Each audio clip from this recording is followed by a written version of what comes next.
আসসালামু আলাইকুম। আজ আমি ছেরির জন্য রান্না করব পাবদা মাছ দিয়ে বিচি দিয়ে। নিয়েছি কিছু বিচি, এগুলিকে ফরাসির বিচি বলে, কে কী বলেন জানি না, জানাবেন। এই ফরাসির বিচি, অল্প কটা ফরাসির বিচি সাথে দিয়ে আর এই পাবদা মাছ দিয়ে রান্না করব। পাবদা মাছগুলো আমি ভালো করে হলুদ মরিচ মেখে তেলের মাঝে একটু ভেজে নেব।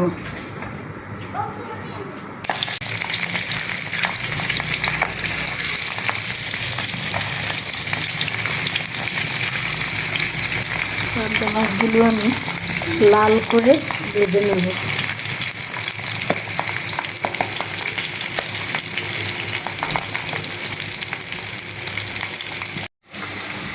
পাবদা মাছগুলোকে আমি এভাবে মশমশা করে একটু ভেজে নিয়েছি।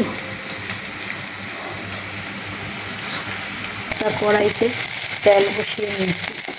পেঁয়াজগুলো একটু ভাজা ভাজা হয়ে গেলে হলুদ মরিচ লবণ মশলা টশলা দিয়ে ভালো করে কষিয়ে বিচিগুলো দিয়ে দেবো। সময় স্বল্পতার জন্য আপনাদেরকে আমি বেশি ভালোভাবে দেখাতে পারবো না।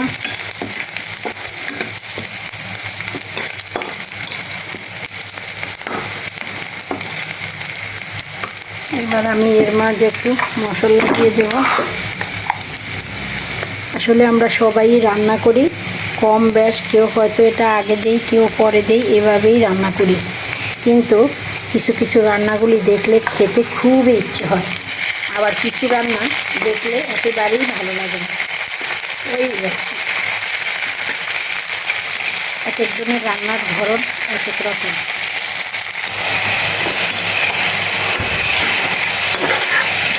বিচিগুলো আমি ভালো করে মশলার মাঝে কষিয়ে নেব। যেহেতু বিচিগুলো তাড়াতাড়ি সিদ্ধ হয়ে যায়, এই বিচিগুলো কিন্তু আবার তাড়াতাড়ি সিদ্ধ হয়ে যায়, তাই তার সাথে আমি টমেটোগুলো দিয়ে দিচ্ছি।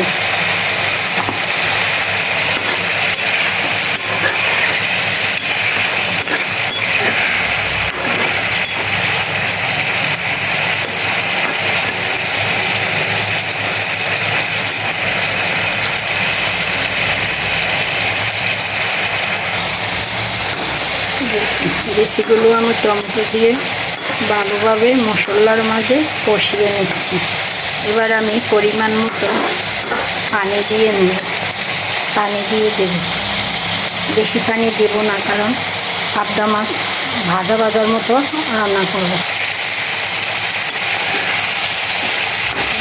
কেমন ভাজা ভাজা হয়ে গেছে। তরকারি মশলার মাঝে যত বেশি কষাবেন তত বেশি তরকারিটা স্বাদ হয়। দেখুন, এবার আমি পরিমাণ মতো হিরো দিয়ে দিলাম।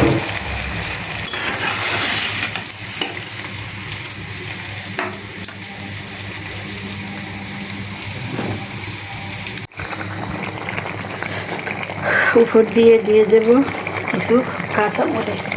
কাঁচামরিচগুলো পরে দিয়েছি, কারণ না হয় জাল বেশি হয়ে যাবে।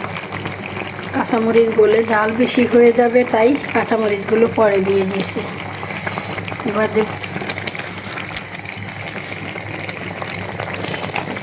দিয়ে দেবো উপর দিয়ে ধনিয়া পাতাগুলো।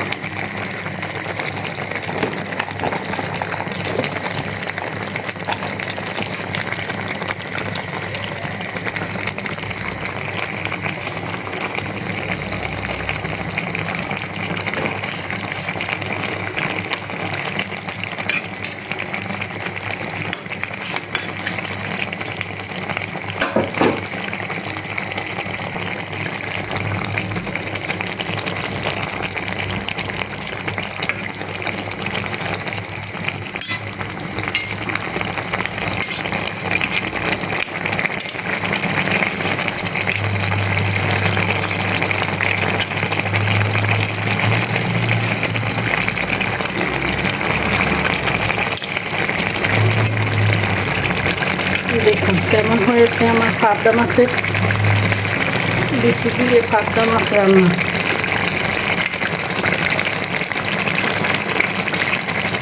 বিচিগুলো আমার সিদ্ধ হয়ে গেছে। দেখুন একেবারে নরম হয়ে গেছে।